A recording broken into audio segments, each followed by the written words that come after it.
I said, hey, hey, welcome to the Man Cave Happy Hour. I said, hey, hey, welcome to the Man Cave Happy Hour.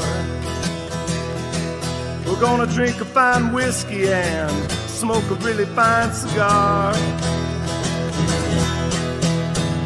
It is time for Happy Hour. It is the Man Cave Happy Hour. Whiskey, cigars, spirits, the stories that go along with it. I'm Jamie Flanagan, and we are at a very special night down at the Detroit Shipping Company inside the Detroit Podcasting Company. The Man Cave back at it downtown, and it's whiskey in the winter. And boy, is there whiskey. There's gorgeous whiskeys. There's amazing whiskeys. And we have Josh from Bardstown. Josh, welcome to Man Cave. Appreciate it, man. Happy to be here. So, Josh, how long have you been with Bardstown? It's about 3 years now. They pulled me in here and kind of became a passion project of mine to spread the gospel. So, tell me a little bit about your childhood. So, childhood. Let's say go back all the way back. Wayne, Michigan. Grew up. High school over at Wayne High. Pretty solid, pretty standard over there. Albion College, law school, still a licensed attorney. Just took that skill set, transferred it over to bourbon when Ron Miles pulled me over here. Okay. He's over there and down at headquarters now. He's moved on up, so he's got me floating the boat while he's over there. So it's fantastic stuff. All right. So what was your entrance into the world of spirits? So honestly, it was my 40th birthday when I just thought, hey, let's go do the Bourbon Trail down there, right? Okay. So I passed it over to, I think the company's called Pegasus Transportation Company or something that down there. I didn't know what I didn't know, right? Yeah. So I said, this is what we want to do. Take us around. I hit about 3 different distilleries. The final one was Bardstown. Had lunch down there, obviously, at that 5-star restaurant, and fell in love with it from that point forward. And then it was just off and running. COVID kind of transferred what I wanted to do with my career. I just fell into bourbon and thought I could use the same skill set to go out and preach bourbon. So now, from what I understand, Bardstown is like a big dog now. It's up to like number 3. Big dog. I mean, yeah, it's boosted pretty rapidly since 2014. So it started in 2014. We got juice in the barrels in 2016, and things just kind of took off from there. We've got another 18 rick houses that are going up on some new property we just acquired. All right. And co-host Matt Fox rolling in. We have an extra for you, Matt. If you go over there, you can bring the second camera. I'm on a single camera view. You can make a 2-camera view. You'll be in the shot. All right. And but all right. So Bardstown. Here's my critique or my criticism of Bardstown. You got a lot of expressions. It's a lot of stuff. There's a lot of different expressions. Do you find that your patrons get a little overwhelmed? It's like are they overwhelmed? Are there too many choices? I don't think so, because it never gets boring, right? Okay. We never sit on 3 big bottles. There's always something coming out. You still have your favorites that are out there in ready supply, so you can go grab them. But there's always something exciting to talk about at events like this, tastings that I do anyplace else, dinner pairings that I do at restaurants. It's fun. It's that's why I am devoted to this company, because there's so much to talk about. Let me ask you a question, Matt. What is I didn't catch your name. Josh. Thank you. Yeah. So let me ask the question. Is this up? Yep. Sweet. So when you're doing a tasting, where do you start? Someone that's never had Bardstown, where do you start them off? Do you start them at a lower proof and then work your way up, or is it just about what you're pairing it with? It's always nice when you're doing just kind of like a basic test or a tasting at a general place. It's not like a dinner pairing necessarily. Okay. To start with, for me, Origin, anyways, right? Because it has 4 that run the gambit, right? Okay. The high wheat that just recently came out, the bottled and bond wheated, the high rye bourbon, and of course the rye whiskey. Beautiful. So it's fun to kind of go through that. There's nothing that I think would be too much for somebody who's entry level coming into bourbon, and there's nothing that would be overwhelming, if you will. Nothing that would be overwhelming, All but right. Nothing that would turn off somebody who's really into bourbon and looking for something complex. I think it has all of that on that Origin series. Perfect place to start. Right. It's so you've pretty. done And then you get to the collaborative series. I mean, you've done stuff with like Founders, and that's like a Michigan thing. I mean, I saw that on the shelf. I'm like, woo. If you see that on the shelf, you grab it, because that one went away pretty quick. Yeah, there's at Keiko's. They got a couple on the shelf at Keiko's. No doubt. Yep. Even Red Wagon has some over there too. Yeah. So that's and that's the thing on these special expressions. Are they like one and done? Because they're special barrels. I guess they would go away, right? You know, there have been a couple where we've like Chateau de la Baude. It was finished in the Armagnac barrels. There was a Chateau de la Baude 1 and a Chateau de la Baude 2 that came out. But for the most part, unless there's an additional agreement that's going on with the collaborative company that we're working with, you will find that at least that particular expression is a one and done situation, like the Founders one. That's why I say you find it if you like it, get it, grab it. So what about Chateau de la Soul? Is that coming soon? Yeah, right. We're DJs. We make DJ jokes all the time. All right. So in our midst here, we have the Silver Oak. So this is one of the new expressions. This is the newest collaboration that's come out, at least wide out here in Michigan. All right. It is a fun one. Yeah. Especially tell me about Silver Oak. Well, especially if you're a wine lover. Silver Oak's out of Napa. It's a well-known winery out there. What we ended up doing is instead of just having them ship their Cab Sav barrels to us, we sent refrigerated trucks out to them. What? So that go big or go home, baby. Absolutely. What? So that the second that they drain their barrels of Cab Sav into the bottles, we loaded those barrels up and got them back to our kept them cool. Nice. So there was residual Cab Sav in there. So that when we put our 6 bourbon blend in there, 3 Kentuckys, a Tennessee, a Georgia, and an Indiana, all 9 to 14 years old. Why stop there? Just keep on going. The whole country. Let's get all 50 in there. Yeah. But we popped it into the barrels for another 17 months and kept it towards the top of our rick house, which as you know is hotter up there. So it's pulling that flavor from the barrels like crazy. The nose of this and the first pull, all of our collaboratives for me anyways tend to be like a collaborative bourbon collaborative sandwich, if you will. Okay. This is no different in that regard. The nose tends to be what you would expect from a solid Cab Sav, a nice Silver Oak Cab Sav. And that first pull even is where you're getting a lot of like maybe baked strawberries, the cocoa, the cinnamon notes, which holds true honestly about to mid palate. And then you get that bourbon blend in there where you get some of the bite from the bourbon that you would normally expect. And it finishes on the back end, with that cocoa, with that cinnamon, with a little heat, but it's kind of like a wine bourbon hybrid the way you feel. You got the heat from the bourbon and the taste from the looking at the bottle from here, Josh, with the light behind it from the laptop there, you can see the red. Oh yeah, you can. You can really see that coloring there. That and when you put this up side by side with one of our Origins, which is just your traditional bourbon, it's not a non-finished one, you can absolutely see that. You can just see it. I could see the cab just floating around and they're going, try me. Exactly. And that's a product where you put it in the rick house, right? Like up there, it just sucked the flavor and the essence of that Cab Sav from the barrels right there. It's great. Oh, nice. I took a sippy. I've been sniffing. Oh, man, great. Cheers. I've been sniffing and it's yummy. And the taste is great. August, there's another chair and another mic and the camera's on. Baby, sit down. There you go. Yeah, absolutely. August don't walk in until the VIP starts. That's the right time to come in. Yeah. Josh from Bardstown. Yeah, I think we crossed paths once. It's distinctly possible. I'm floating around all over there. One of these? Yeah, perhaps. And so the cocktails happening here at Whiskey in the Winter.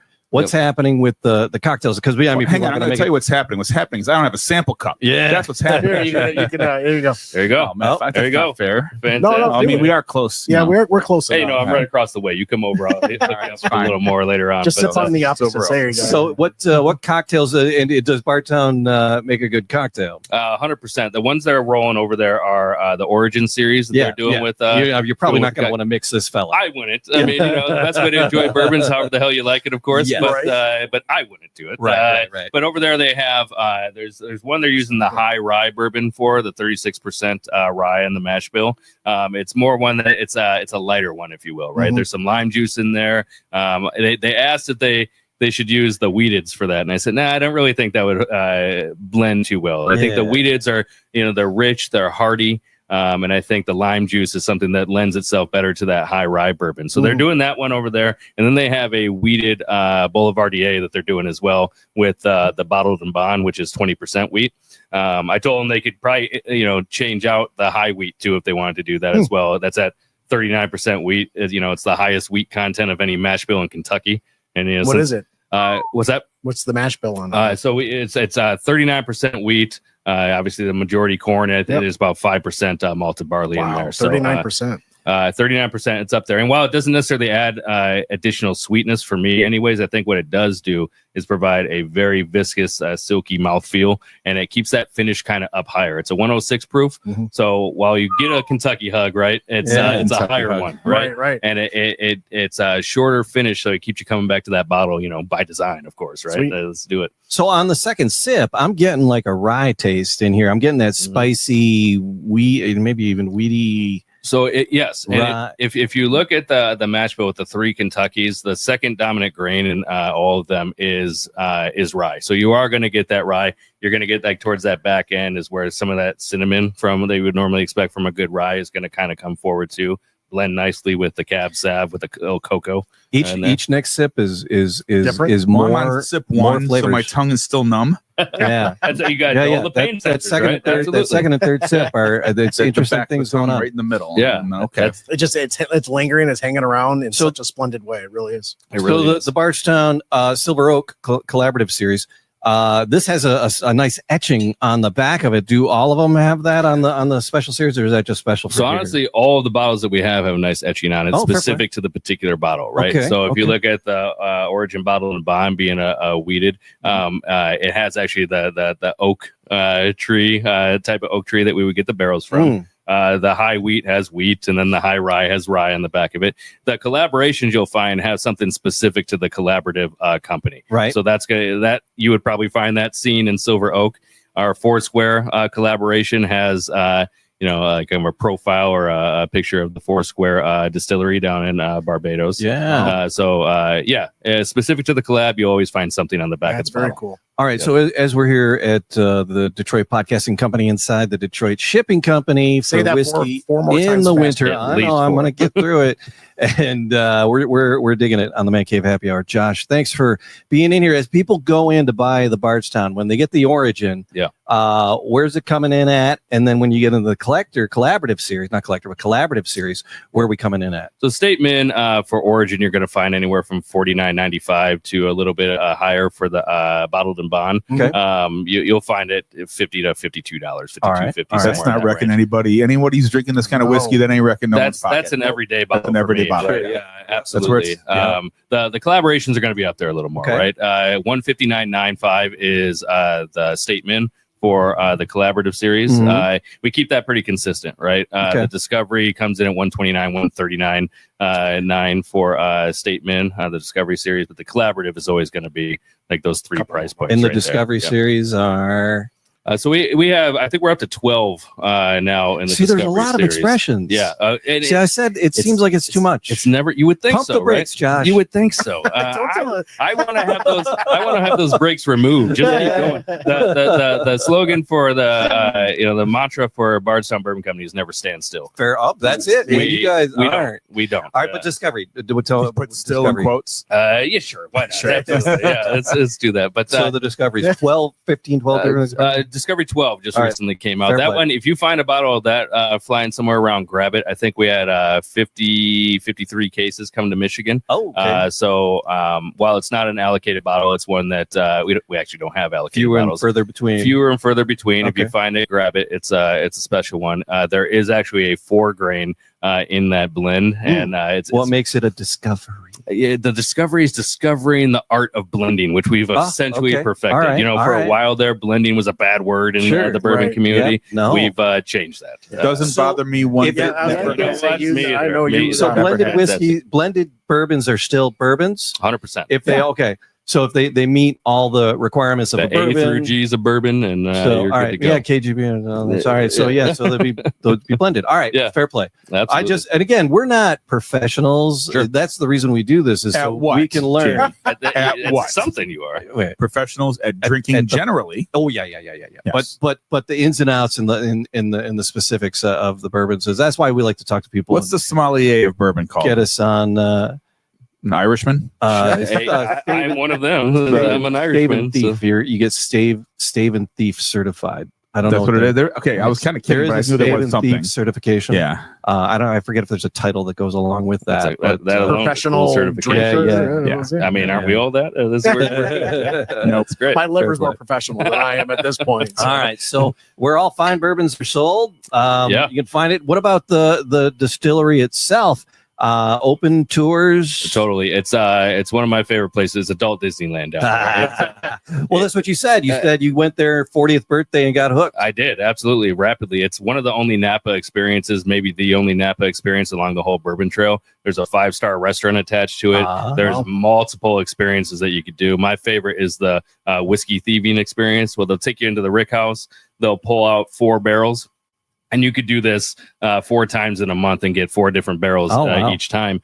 You take the whiskey thief right over there, pull it out into a glass. You're sampling stuff that's not going to hit the shelves for at least another 6 to 12 months, right? Wow. And at the end of it, you get a fat Glenny, we call it, right? Yeah. We commissioned a glass maker to make us a bourbon Glencairn, right? I know everyone uses the Glencairns, but of course that was originally for Scotch. Yeah. So we wanted something that think a Glencairn, but wider midsection, right? Okay, like a pear shaped almost. Sure, yep, absolutely. Less voluptuously shaped, more pear shaped, but it does the job, and it's we call it the fat Glenny. The glass maker would turn over in his eventual grave if he heard us talking about that, but that's what we call it. It's exactly what it looks like, and you get one at the end there. So it's nice. It's pretty cool. If you get down there, get a reservation for the restaurant.